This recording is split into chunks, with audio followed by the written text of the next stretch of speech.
Good morning बच्चों। आज हम हिंदी व्याकरण में पाठ 5 पढ़ेंगे, जो है लिंग। लिंग यानी जिन शब्दों से हमें स्त्री या पुरुष जाति का बोध होता है, यानी जिन शब्दों से पता चले कि वो स्त्री है या पुरुष, वो क्या कहलाते हैं? लिंग। अब इसके लिए दो लिंग, पुल्लिंग और स्त्रीलिंग। नाम से ही पता चल रहा है, पु यानी पुरुष जाति और स्त्री यानी स्त्री जाति। जिन शब्दों से हमें पुरुष जाति का बोध हो वो पुल्लिंग और जिन शब्दों से हमें स्त्री जाति का बोध हो वो स्त्रीलिंग। जैसे मोर, मोरनी, हाथी, हाथीनी, गाय, बैल, लड़का, लड़की। ऐसे बहुत सारे शब्द हैं जो आप मतलब सुन के ही पहचान जाते हैं कि ये स्त्री है या फिर पुरुष। अब कुछ ऐसे शब्द भी आते हैं जिनके हमें पता नहीं होता कि वो स्त्री जाति है या पुरुष, यानी पुल्लिंग में आएंगे या स्त्रीलिंग में। तो उनकी पहचान कैसे हो, इसके लिए हम उनका वाक्य में प्रयोग करके देखते हैं। लिंग की पहचान कैसे होगी? वाक्य में प्रयोग के आधार पर हम उसका वाक्य बनाकर देखेंगे, जो उसकी क्रिया है वो भी चेंज हो जाती है। जैसे पुस्तक,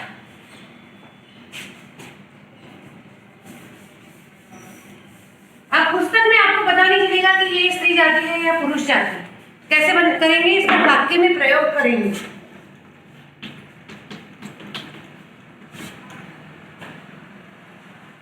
वाक्य बनाइए इसका।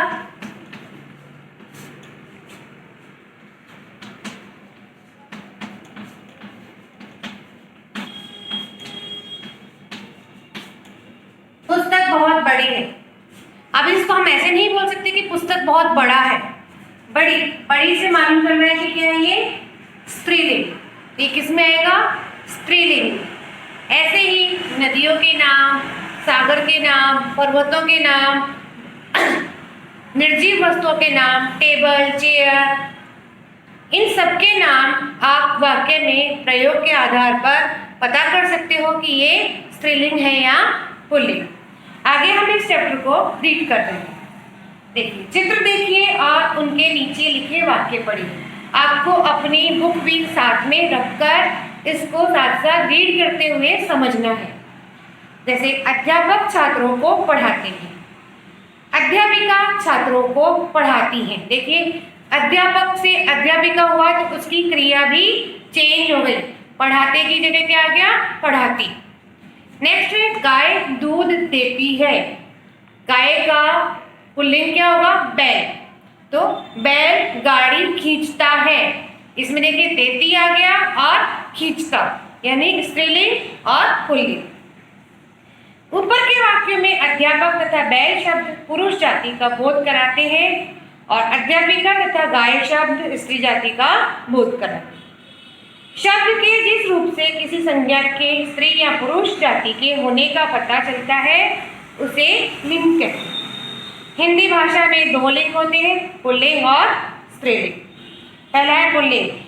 पुरुष जाति का बोध कराने वाले शब्द पुल्लिंग कहलाते हैं, जैसे दादा, माली, बूढ़ा, पंडित, कबूतर आदि। दूसरा है स्त्रीलिंग।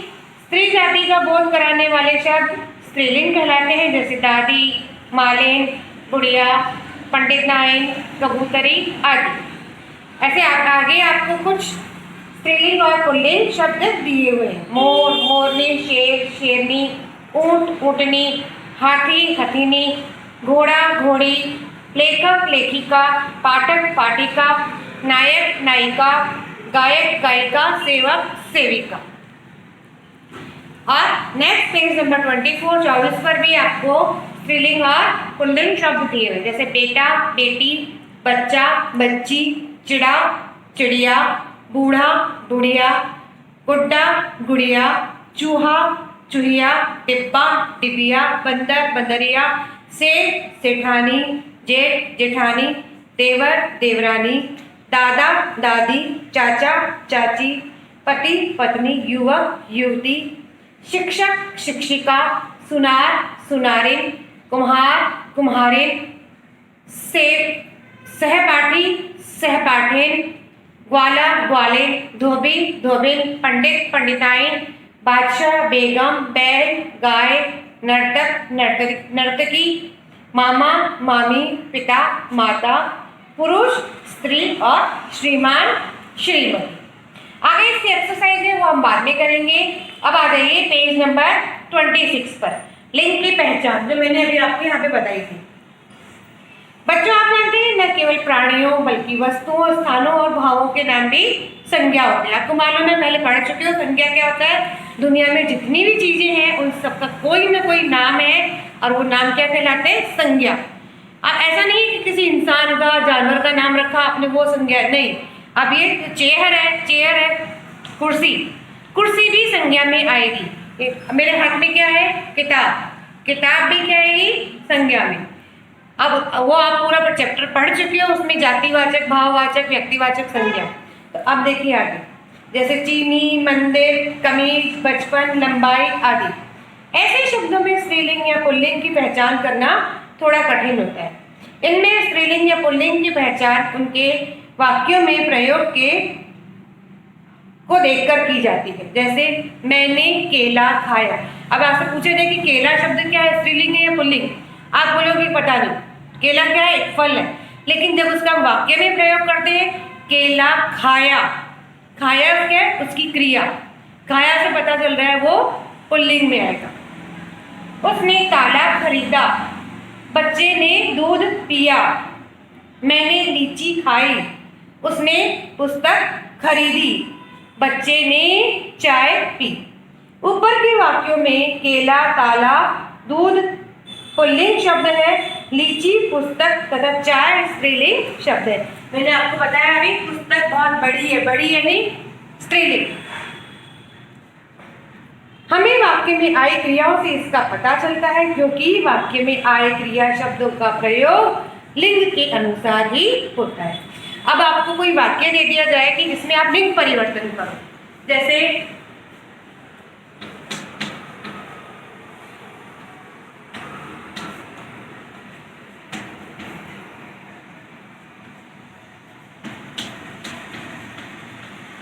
एक वाक्य मैंने यहाँ पे लिखा, नौकर ने दूध गर्म किया, है ना।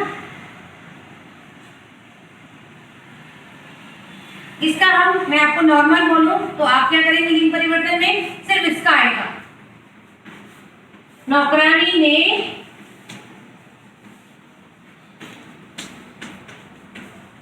दूध गर्म किया। देखिए इसकी क्रिया में या इसके वाक्य में कोई चेंज नहीं है, सिर्फ नौकर का नौकरानी हो गया। लेकिन ऐसे ही कुछ वाक्य और होते हैं जिनमें उनकी क्रिया भी चेंज हो जाती है, परिवर्तित हो जाती है। जैसे अभी आपको एक एग्जाम्पल और बताती हूँ।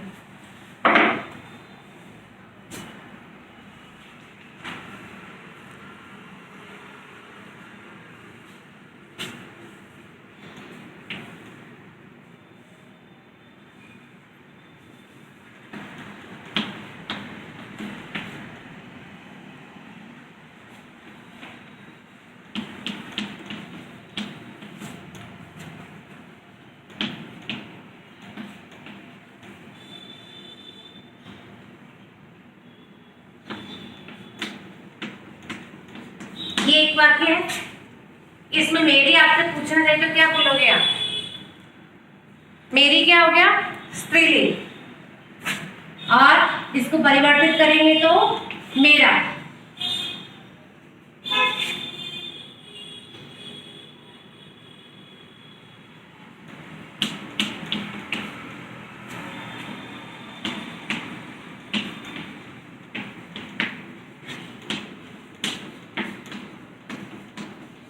ये दूसरा वाक्य आ गया, मेरी का मेरा।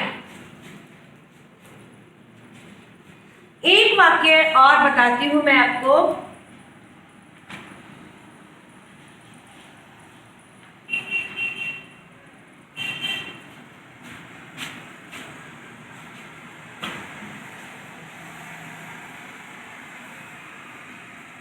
आपके बुक में ये देखिए,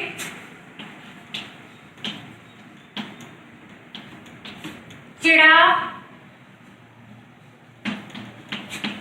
दाना,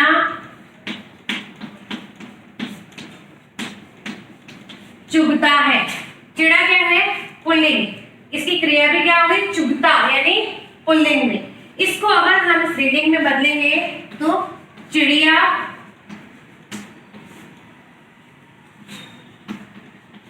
दाना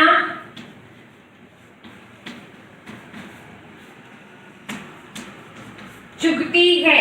देखो, चिड़ा से चिड़िया होने पर इसकी जो क्रिया है वो भी बदल गई, चुगता का क्या हो गया? चुगती।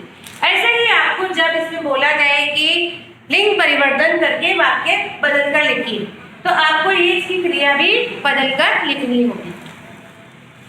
आगे देखिए, कभी कभी संज्ञाओं के साथ लगे विशेषण शब्दों को देखकर भी उनके स्त्रीलिंग या पुल्लिंग होने का पता चलता है। जैसे नया कटोरा तो नई कटोरी, कटोरा का कटोरी। बड़ा कमरा, बड़ी छत। पुराना घर, पुरानी साड़ी। जिन शब्दों के अंत में ई लगा होता है साधारणतः वे सभी शब्द स्त्रीलिंग होते हैं। जैसे देखिए, लड़की, बेटी, चिट्ठी, चीनी, नौकरी, दादी, स्त्री, पढ़ाई, लिखाई, पृथ्वी आदि। अब पुल्लिंग शब्द की पहचान, आपको कुछ इसमें शब्द बताए गए हैं, वो पता चल जाएगा कि आपको ये शब्द क्या होता है, हमेशा ही पुल्लिंग में ही आते हैं। जैसे कुछ पर्वतों के नाम, हिमालय, कैलाश, विंध्याचल। पर्वतों के नाम हमेशा पुल्लिंग में होते हैं। फलों के नाम सेब, केला, आम, संतरा। ये वाले फल जो है वो पुल्लिंग है। देखिए, केला खाया, केला खाई नहीं आएगा कभी भी, तो पता चल गया ये पुल्लिंग में है। धातुओं के नाम, मेटल, सोना, लोहा, तांबा, ये सब पुल्लिंग में है। लेकिन चांदी शब्द जो है, चांदी धातु जो है वो स्त्रीलिंग है। अनाजों के नाम, गेहूं, चना, चावल, मक्का आदि, ये सारे शब्द क्या है? पुल्लिंग। अब कुछ वृक्षों के नाम, पेड़ों के नाम, आम, नीम, पीपल, बरगद, अशोक आदि। कुछ ग्रह, उनके नाम है बृहस्पति, चंद्रमा, मंगल, शुक्र आदि। महीनों के नाम, चैत्र से फागुन तक, मार्च, अप्रैल, जून। ये सारे जो महीने बताए हैं आपको हिंदी पंचांग के अनुसार जो नाम होते हैं वो चैत्र से फागुन तक जो नाम है वो तो आप कहेंगे इसमें पुल्लिंग, और मार्च, अप्रैल, जून आदि। दिनों के नाम, रवि, सोम, मंगल, बुध, बृहस्पति, ये सारे नाम किसमें आएंगे? पुल्लिंग में। देशों के नाम भी पुल्लिंग में आएंगे, भारत, अमेरिका, चीन, अफ्रीका। और नगर जैसे कोलकाता, जयपुर, बेंगलोर, मथुरा, ये सारे शब्द किसमें आएंगे? पुल्लिंग में। अब स्त्रीलिंग शब्द की पहचान, यानी कुछ शब्द जो होते हैं वो हमेशा स्त्रीलिंग ही रहते हैं। जैसे नदियों के नाम, जितनी भी नदियों के नाम है वो सब क्या है? स्त्रीलिंग में है। नेक्स्ट है भाषाओं के नाम, हिंदी, तमिल, मराठी, पंजाबी, उर्दू आदि। इसके बाद बोलियां, भोजपुरी, अवधी, पहाड़ी आदि। नेक्स्ट है तिथियां, हिंदी पंचांग के अनुसार जो तिथियां होती हैं जैसे अमावस्या, पूर्णिमा, एकादशी, ये सारे किसमें आएंगे? स्त्रीलिंग में। तो बच्चों ये आपका यहाँ पर ये चैप्टर तो कंप्लीट हो गया। इसके बाद इसकी एक्सरसाइज देख लीजिए आप। अभ्यास 5.1 5.1, इसमें आपको सही स्त्रीलिंग रूप पर सही का निशान लगाना है। वो मैं आपको वर्क भेजूंगी आपको बुक की फोटो खींचकर, तो आप अपनी बुक में वो कर लीजिएगा। नेक्स्ट पेज नंबर 25 पर है, नीचे दिए गए शब्दों के पुल्लिंग रूप लिखिए।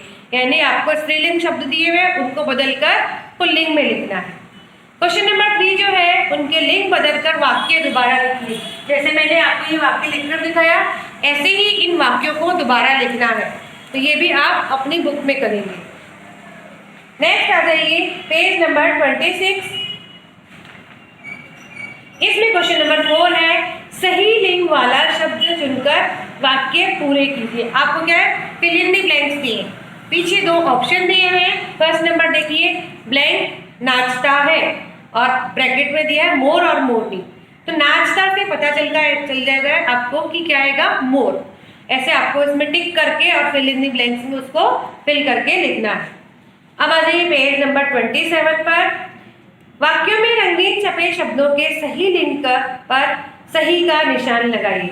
आपको वाक्य दिया हुआ है, उसके आगे पुल्लिंग और स्त्रीलिंग लिखा हुआ है। आपको बताना है कि इसमें स्त्रीलिंग आएगा या पुल्लिंग। जैसे मुझे जलेबी अच्छी लगती है। अब जलेबी शब्द से पूछा जाओ तो आपको पता नहीं चलेगा कि क्या है, स्त्रीलिंग है या पुल्लिंग है। लेकिन जब आप इसका वाक्य में प्रयोग करते हैं, अच्छी लगती है, लगती से पता चल रहा है कि वो क्या है, स्त्रीलिंग है, तो स्त्रीलिंग। ऐसे ही पेज नंबर 28 पर क्वेश्चन नंबर 2, नीचे दिए गए शब्दों के लिंग लिखिए। आपको लिखना है ये स्त्रीलिंग है या पुल्लिंग। क्वेश्चन नंबर 3 में वही है आपके कि उचित शब्द चुनकर खाली स्थानों में भरिए। आपको पीछे ब्रैकेट में शब्द दिए हुए, उनको सही को फिल इन द ब्लैंक्स में रिक्त स्थानों में भरना है। क्वेश्चन नंबर 4, नीचे दिए गए वाक्यों में लिंग संबंधी अशुद्धियों को दूर करके दोबारा लिखिए। पेज नंबर 29 पर है ये। आपको इस वाक्य को सही करके दोबारा लिखना है, ठीक है। और क्वेश्चन नंबर 5 में पुल्लिंग शब्दों के नीचे रेखा खींचिए और स्त्रीलिंग शब्दों पर घेरा लगाइए। घेरा यानी सर्कल करना है। तो आपको जो पैराग्राफ दिया हुआ है, इसमें आपको अंडरलाइन करनी है और सर्कल करनी है। इनकी मैं आपको एक पिक्चर खींच के भेज देती हूँ। आप अपनी बुक की एक्सरसाइज बुक में करेंगे और जो कॉपी में मैं आपको काम बताऊंगी वो आपको अपनी कॉपी में कर लेना है। Okay, thank you.